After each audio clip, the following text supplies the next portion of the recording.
So, Scott, just tell us a little bit about how you got started. Did you want to be in the beauty industry? Did you kind of fall into it? Tell us how you got into the beauty industry. Well, I kind of definitely fell into it. My mom had passed away when I was very young. I was 16. I was an orderly in a nursing home, and I saw an ad on TV about being a hairdresser, and I thought, oh, that'd be good. Maybe I should try that, because I didn't really know what I was going to do, and I didn't like blood, and I wasn't really good at school. So I went to beauty school, and as I was starting in beauty school, I went to Wilford Academy in New York and Manhattan. And as I was there, I started to realize that I was enjoying it and that I liked it and that I was good at it, and finished school. And in New York, it's 1,000 hours. I went and I got a job down on 23rd Street back in 1980. So Dorothy Hamill was a big ice skater, and she had this wedge haircut that was very famous, like the Jennifer Anderson became famous. This woman wanted that haircut, and I was sitting there, and about an hour and a half later, she was crying and I was crying because I didn't know how to do it. The owner took over, and then I left that salon and I never went back.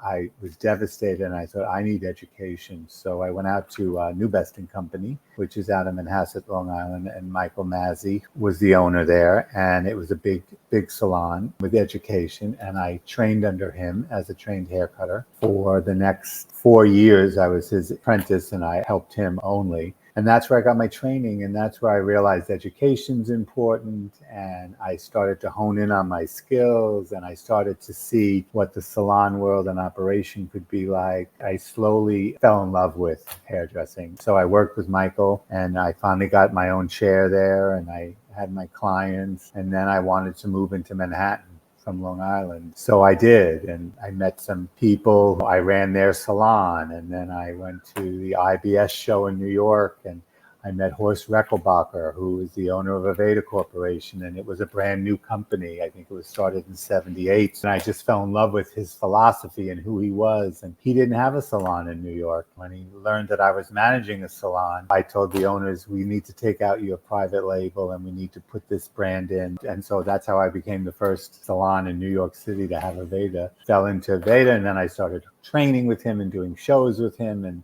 platform work with him, and those little yeses all the way around.